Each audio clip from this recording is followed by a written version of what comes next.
سرکار غریب نواز آئے تو چڑ ہو گئی بادشاہ پہ.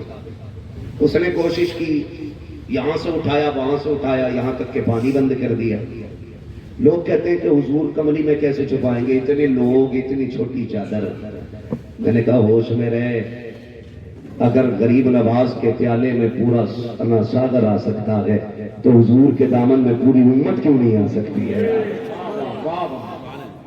تھوڑا سا زبان کو لگام دے کے بات کیا کرو. کس کے بارے میں بول رہے؟ میرے نبی کے. میرے نبی کے. خدا کی قسم میرے امام نے کہا تھا قبر میں لہرائیں گے تا حشر چشمے نور کے، جلوہ فرما ہوگی جب طلعت رسول اللہ کی. ہاں، اور اعلیٰ حضرت نے حضور کی شفاعت کے حوالے سے بات کی تھی. آپ نے فرمایا تھا کیا ہی ذوق و شفاعت ہے تمہاری واہ واہ، قرض لیتی ہے گناہ پرہیزگاری واہ واہ. اور اعلیٰ حضرت ہی نے کہا تھا وسعتیں دی ہے خدا نے دامن محبوب کو، جرم کھلتے جائیں گے آقا چھپاتے جائیں گے. جرم کھلتے جائیں گے آقا چھپاتے جائیں گے. غریب نواز کو پریشان کیا گیا، ادھر سے اٹھایا ادھر سے گیا. جگہ بھر لانا پانی پہ پابندی لگا رہے، بھر لا پیالہ. حضور فوجی کرے تو جانا دور سے پیالہ دکھا دینا اور کہہ دینا ہم نے بلایا. دور سے کھڑے ہو کے کہا تھا سن غریب نواز بلا رہے ہیں، یہ پیالہ بھیجا ہے. پورا تالاب سمٹ کے پیالے میں آ گیا. اور جب اپنے اونٹ پیاسے مرے پھر ہاتھ جوڑ لیے، بابا پانی تو دے ہی دو. انہیں پتا نہیں تھا یہ ہندوستان کا راجہ ہے، یہاں صرف پانی پہ حکومت نہیں، بھارت کے ذرے ذرے پہ غریب نواز کی حکومت. بھارت کے ذرے ذرے پہ غریب نواز کی حکومت. تو وہ چڑھ گیا، کسی بھی اعتبار سے نیچے نہ گرا سکا. جادوگر بھی بلائے، پھر تو چلی جوتیاں سب کو پتا ہے. ہاں کھڑا ہو تو چلی ہے، قیامت تک پٹاپٹ اس کی آواز گونجتی رہے گی. اس کے تو بال تھے، جن کے بال نہیں ہے وہ کدھر سوچ رہے تھے. نیچے اتار لائی تھی، کھڑا ہوئے، کوئی اس کا ہر بات کام نہیں آیا. اس نے کہا پھر مرڈر کرا دو. کیا کرا دو؟ مرڈر سمجھتے ہیں نا، قتل کرا دو. اس نے کہا بلاؤ بڑا سا کلر. بلایا گیا، بہادر تھا، طاقتور تھا، جرت والا تھا. بادشاہ کہنے لگا سن بھائی، میں اکھنڈ بھارت کا راجا ہوں، جہاں صرف یہ جو بابا آیا ہے نا اس کا سر کاٹ لا. اس نے سوچا بابے کا سر کاٹنے میں آدھی ملک کی حکومت، اتنا بڑا سودا. اس نے موج کی کہا بس ہو گیا کام. نکلا. اور یاد رکھیے غریب نواز کوئی عام شخصیت نہیں، عطا رسول ہے. سبحان اللہ. وہ تو چل کے نہیں آئے، مدینے والے نے بھیجے ہیں، حضور نے بھیجا تھا ان کو. ہاں آج تو ہمارے سنی اور نوجوانوں کا مزاج ہی بدل گیا. کوئی کڑا پہنے پھر رہا، کوئی دھاگا باندھے پھر رہا. اللہ والا ہو جاتا دھاگا باندھ کے، کڑے پہنے گھوم رہے ہو. یہ مذاق ہے اسلام کا. میں نے ایک سے کہا یار یہ دھاگا کہا وہاں گیا تھا تو 7 مزار تھے، 7 دھاگے باندھے، کیا ہوگا؟ کر ان دھاگوں کے باندھنے سے نظریں پوری ہو جاتی ہیں. شرم آنی چاہیے. حضور نے امت کو دھاگا دیا تھا. یہ کالے پیلے رنگ کے ڈورے تجھے تو محبوب نے عشق کا دھاگا دیا تھا. کہ جب کام نہ بنے مصلی بچھا لینا، 2 رکعت نماز آنسو کے ساتھ پڑھ کے دکھا دینا، وسیلہ میرا دے دینا، کام نہ بنے تو پھر بات کرنا. سبحان اللہ. وہاں سے ملنا تھا، وہاں گئے نہیں اور دھاگا لیے گھوم رہے. اور لوگوں کی دکانیں بھی ڈٹ کے چل رہی ہیں.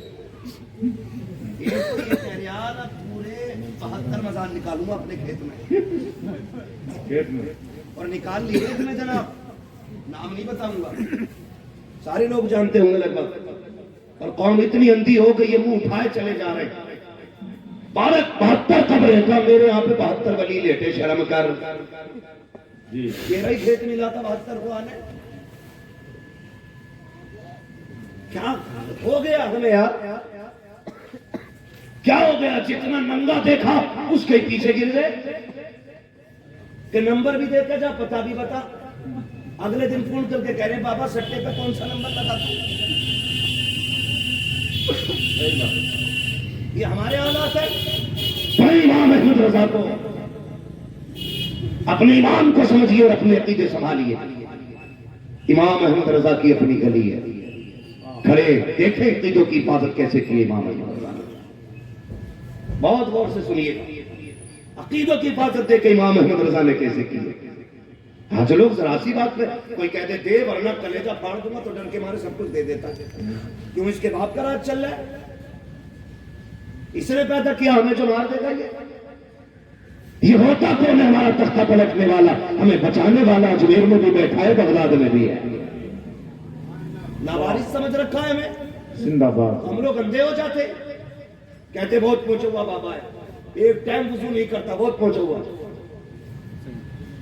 معاف کیجئے گا, بال 4-4 میٹر کے, 6-6 سال نہائے ہوئے ہو گئے.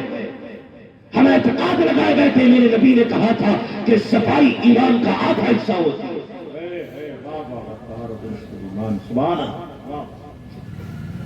ہمیں طہارت سے دور ہے, چوہیں پڑ گئی بالوں میں اور ٹھیکہ لیے بیٹھا ہے کہ اللہ والا ہوں میں. خدا کی قسم, اللہ والے جدھر سے گزر جاتے گلیاں میں ہٹ جایا کرتی ہیں. جنہوں نے میرے تاج الشریعہ کو دیکھا وہ جانتے ہو, جس گلی سے گزر جاتے تھے لوگوں کی نظریں دیکھتی رہ جاتی تھی. اگر اعلیٰ حضرت کے گھرانے کی بات کرو, امام احمد رضا کے شہزادے حجت الاسلام علامہ حامد رضا خان اتنے حسین کہ چہرے پہ کپڑا ڈالے رہتے تھے. اللہ اکبر, گلی سے گزر کے جا رہے تھے, ہوا کا جھونکا آیا, رومال اڑ گیا, غیر مسلم کی نگاہ پڑ گئی. اس نے کہا یہ اتنا حسین کون ہے؟ کسی نے کہا یہ بریلی کے احمد رضا کا حامد رضا ہے. وہ دوڑ کے قدم پکڑ کے کہنے لگا حضرت ہاتھ بڑھائیے, کلمہ پڑھا دیجیے. آپ نے کہا ایسا کیا دیکھا جو اتنی جلدی دوڑ آیا؟ اس نے کہا تھا اگر بریلی کے حامد کا چہرہ ایسا ہے تو مدینے کے محمد کا چہرہ کیسا ہو؟ سبحان اللہ. نعرہ تکبیر, نعرہ رسالت, مسلک اعلیٰ حضرت علامہ مفتی حماد رضا صاحب قبلہ, جس نے خواجہ غریب نواز. حق تلاش کیجئے, حق. کچھ گنڈے نکموں کی وجہ سے مسلک اعلیٰ حضرت بدنام ہے.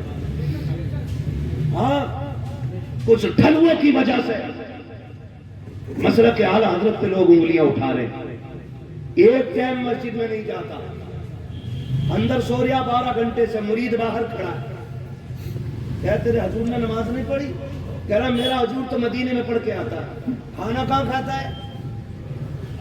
کھانا ہندوستان میں کھا رہا ہے سب کے سامنے, اور نماز چپ چاپ مدینے میں پڑھ کے آ گیا. یہ کب تک اندھی عقیدت کو باندھے رکھو گے؟ یاد رکھیے گا, بزرگوں نے فرمایا کوئی بندہ کر ہاتھ پہ رائی کا دانہ جما دے, ہاتھ پہ درخت کا جما دے, یا آگ میں آگ لگا دے, یا ہوا میں اڑتا ہو, کہتے ہیں اگر ننگے سر پانی پی لے وہ جادوگر تو ہو سکتا ہے, اللہ کا ولی بھی ہو سکتا ہے. بے شک بے شک صحیح ہے تقویٰ. نہائے ہوئے 6 مہینے ہو گئے, مسجد میں گئے ہوئے عمریں بیت گئیں, اور مرید مرا پھر آپ بھی اس کے چکر میں. میں کہتا ہوں پیر پرستی چھوڑو, خدا پرستی کرو. جو رب کا نہیں وہ تمہارا ہو سکتا ہے. بولو, ڈر کیوں رہے ہو؟ کیسوں کے پھندے میں پھنسے ہو؟ نہیں نا, نہیں تو نکلو, نکالو ایسے لوگوں کو جو مسلک اعلیٰ حضرت کے ساتھ کھلواڑ کر رہے ہیں. اب تو وہ قوالی چل رہی ہے, میں تو ناچوں گی گولڑ تلے. کیا مسئلہ بھائی؟ اور ڈانس کر رہے ہیں لوگ, کیوں یہ حرکتیں ہو رہی ہیں بھائی؟ نہ کریں بھائی, اللہ اور اس کے رسول کی عبادت کریں, نمازوں کے پابند بنے. اگر کام نہ بنے, پیر صاحب اب تو اللہ معاف کرے یہ چل رہا ہے تماشا, کہہ رہا گھوڑے کا بال لے جاؤ گھر میں برکت ہوگی. اعلان کر کے نہیں بکتے بال. ایک کہہ رہا گھوڑے کے نال کی انگوٹھی ہے, اسے پہننے سے بیماری نہیں لگے گی. مجھے بتا مسلمان, تیرا عقیدہ اتنا کمزور ہو گیا, تجھے گھوڑے کی نال پہ تو یقین ہے, اپنے سجدے پہ یقین نہیں رہا. صحیح بات, واہ واہ. اپنے رب کی ذات پہ بھروسہ نہیں,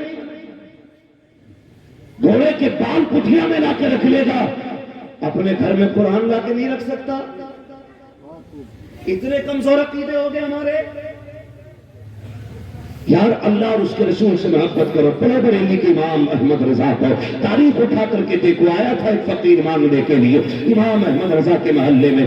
اس نے کہا تھا تے اللہ کے نام پہ ورنہ پر تختہ پلٹ دوں گا. مولوی کو دیکھ کر کے ان بھکاریوں کے خود روپ بدل جایا کرتے ہیں. چڑ گیا امام احمد رضا کو دیکھ کے, کہنے لگے 10 روپے دے ورنہ تختہ پلٹ دوں گا. میرے امام نے کہا جملہ بدل دے, میں تجھے 10 کے 20 دے سکتا ہوں. یہ تیرا چلنا مشیت یہ تخلیق خدا بندی کے خلاف ہے, شریعت محمدی کے خلاف ہے. تو کون ہوتا ہے زمین کا تختہ پلٹنے والا؟ زمین کا مالک اللہ ہے. تو کون ہوتا ہے تختہ پلٹنے والا؟ اس نے کہا دیکھ پلٹ دو. اللہ اکبر. اندر ماں سن دیتی ہے کہ کوئی آیا کہ دروازے پہ پہلے سو رہی ہے بیٹے احمد رضا سے. ماں نے کہا بیٹے احمد رضا فقیروں کے منہ نہیں لگا کرتے ہیں, بیٹے جو مانگ لگا کے دیتے. کامنی بات اگر صرف دینے کی ہوگی احمد رضا 10 کے 20 دے دے گا, لیکن جو بات شریعت کے خلاف ہوگی امام احمد رضا اسے برداشت نہیں کرے گا. یہ کون ہوتا ہے تختہ پلٹنے والا؟ اس نے ہمیں لاوارث سمجھ رکھا ہے. یہ کہہ رہا ہے تختہ پلٹ دوں گا جب تک یہ جملہ نہیں بدلے گا. میں تو اسے 1 روپیہ لگے دوں گا. سرکار مفتی اعظم ہند کے بچپن کا دور ہے. آپ چھت پہ کھیل لگے تھے, اچانک پیر پھسلا نیچے گرے. ماں رو کے کہتی ہے بیٹے احمد رضا میں نے پہلے کہا تھا ان کے منہ نہیں لگا کرتے ہیں. ایک طرح مصطفیٰ رضا گر گیا ہے. اللہ اکبر. اتنا سنا آپ کہتے امی جان یہ تو ایک مصطفیٰ رضا ہے. اگر شریعت محمدی کے لیے 1000 بیٹے بھی ہوتے احمد رضا سارے بیٹوں کو قربان کرنے کے لیے تیار. واہ واہ واہ, سبحان اللہ سبحان اللہ. احمد رضا نے واہ واہ زندہ باد. سنیں, جو رب کے آگے ڈٹ جاتا ہے نا رب کے لیے, پھر اللہ تنہا نہیں چھوڑتا ہے. پھر اللہ تنہا نہیں سبحان اللہ. چھوڑتا. پھر مدد مدینے سے بھی آتی ہے, مدینے سے بھی مدد آ رہی ہے. سمجھ رہے میری بات؟ اٹھے سرکار مفتی اعظم ہند, کپڑے جھاڑ کے کہنے لگے ابو لگے رہیے مجھے کچھ بھی نہیں ہوا ہے. سبحان اللہ سبحان اللہ. اب اعلیٰ حضرت کو جلال آیا. آپ نے فرمایا حویلی پلٹنے کی بات کر رہا تھا, لاوارث سمجھ رکھا ہے. پیر کا جوتا نکالا, بولے اسے پلٹ کے دکھا. اس نے سوچا یہ کتنا بڑا مسئلہ ہے. اس نے پیر لگایا, ہلا نہیں. پھر ہاتھ سے ہلایا, نہیں ہلا. پوری طاقت لگا دی, ہلا نہیں سکا. فرمانے لگے چل ہاتھ, تو ہمیں کیا لاوارث سمجھ رہا ہے؟ خدا کی قسم تیرے ٹکڑوں پہ بنے رین کی ٹوکر پہ نہ ڈال, چڑکیاں کھائے کہاں چھوڑ کے صدقہ دے. سبحان اللہ. ہم تو ذرا سی دھمکی میں آ جاتے. اللہ کی ذات سے بھروسہ رکھیے. بے شک بے شک. اللہ کی ذات سے نوجوانوں بھروسہ رکھا, اور رب نے اپنی ملاقات کا سب سے آسان ذریعہ مدینے میں مصطفیٰ عطا کیا ہے. سب سے آسان ذریعہ. اعلیٰ حضرت نے کہا تھا وہی رب ہے جس نے تجھ کو ہمتن کرم بنایا, ہمیں بھیک مانگنے کو تیرا آسرا بتایا. تجھے حمد ہے خدایا, تجھے حمد ہے خدایا. سرکار غریب نواز کے پاس بھیجا نا, اس نے کہا جا سر کاٹ کے لا فقیر ہے. اس نے کہا آسان کام ہے, یوں گیا. اور سنیے گا غریب نواز خالی تسبیح پڑھنے والے نہیں تھے, جہاں بیٹھ جاتے تھے وہی جلسہ ہونے لگ جاتا تھا. سبحان اللہ. اور آپ کی محفل میں اکثر پیڑوں کے نیچے آپ کی محفل لگتی تھی. کوئی شامیانہ نہیں, کوئی پنڈال نہیں, کوئی بلانے والا نہیں, کوئی ہار ڈالنے والا نہیں, کوئی نعرے لگانے والا نہیں. جہاں لوگ جمع ہو جاتے تھے وہیں ان کا جلسہ شروع ہو جاتا تھا. راجپوت تھا جو کلر تھا, اس نے خنجر سنبھالا, چھپایا کمر میں, وہ لے کے چلا. اللہ اکبر. غریب نواز ایک درخت کے نیچے مصطفیٰ کی حدیثیں سنا رہے ہیں. سوچ تو صحیح, جو آل رسول ہو, اولاد علی ہو, جس کی رگوں میں خون حیدری ہو, جس کی جسم کے اندر خاتون جنت کا دودھ لہو بن کے دوڑتا ہو, جب وہ اپنے نانا کی حدیث سناتا ہوگا تو کتنا پیارا لگتا ہوگا. سبحان اللہ سبحان اللہ. میرے جیسا نکما بندہ بیٹھ کے بات کر رہا ہے, اتنی ٹھنڈی میں میرے کچھ بھائی بیٹھے ہیں, کچھ کھڑے ہیں. کیا کہیے, یہ ان کی باتوں کی خوبصورتی ہے, ہماری نہیں, ان کی باتوں کی خوبصورتی ہے. اگر ہم باتیں کریں تو اتنی میٹھی لگتی ہیں, جب ان کا بیٹا ان کی باتیں کرتا ہوگا تو کتنی میٹھی لگتی ہوگی, ہے کہ نہیں؟ کتنی میٹھی باتیں لگتی ہوں گی. اللہ اکبر. بھیڑ لگی ہے, یہ بھی جا کے بیٹھ گیا, موقع ملے گا سر کاٹ لینا ہے. غریب نواز کا سبق مکمل ہوا, لوگ آ کر کے گئے, کچھ لوگ باقی رہ گئے. فرمانے لگے جن کا کام رہ گیا وہ بھی اپنا کرنا, جن کی اپنی اپنی ضرورتیں تھیں انہوں نے بھی اپنی اپنی ضرورتیں رکھ دی. بات علم غیب پہ چل رہی ہے, یہ دھیان رکھیے گا. سمجھ رہے نا, علم غیب پہ بات چل رہی ہے. فرمانے لگے جس کا جو کام ہے وہ کر لے. لوگوں نے اپنے اپنے کام کیے اور چلے گئے. آخر میں یہ بچا, آپ نے اس کی طرف سے پیٹ پھیری, کہنے لگے بھائی تو بھی اپنا کام کر لے, تو بھی اپنا کام کر لے. اس نے کہا جناب میرا کون سا کام؟ مسکرا کے کہنے لگے غریب نواز سر لینے نہیں آیا تھا, ہماری چوکٹ سے کوئی خالی نہیں جاتا ہے. جس نے دولت مانگی دولت دی ہے, جس نے عزت مانگی عزت دی ہے, جس نے رزق مانگا رب کے کرم سے دیا ہے. تو سر لینے آیا ہے, تو کیوں خالی جائے گا؟ چل تو بھی سر لے کے جا. اس نے کہا نہیں جناب میں سر لینے نہیں آیا تھا, میں تو آپ کی باتیں سننے آیا تھا. غریب نواز نے کہا تھا اگر باتیں سننے آیا ہے تو پھر کمر میں خنجر چھپا کے کیوں لایا ہے؟ اس نے کہا ہم راجپوت ہیں, ہم تو خنجر لگا کے چلتے ہیں. کہنے لگے چل خنجر لگنا, یہ تو راجپوتوں کی شان ہے, لیکن وہ جو راجا سے سودا ہوا تھا آپ کی سلطنت کا سودا وہ کس کام سے ہوا تھا؟ طرف جاتا ہے, کہنے لگا بابا معاف کر دیجئے, وہاں پر صرف راجا تھا یا میں تھا, کوئی تیسرا نہیں تھا. آپ کی شان میں نے کتنا غلط فیصلہ کیا. آپ کا سر کاٹنے آیا تھا, خنجر نکالا, نکالنے کے بعد آگے بڑھا کے کہا اس خنجر سے میرا سر قلم کر دیجئے. آپ فرماتے ہیں جا وہ خنجر بھی لے جا, واپس چلا جا, ہم نے تجھے معاف کر دیا ہے. کہنے لگا حضور ہم معاف نہ کریں, دور نہ کریں, قدموں پہ رکھ لیجیے. کہا کہ میں جینے کے لائق نہیں ہوں. آپ نے فرمایا تو مرنے کی بات کرتا ہے, یا موت میں نہیں, یہاں زندگی بعد میں آیا.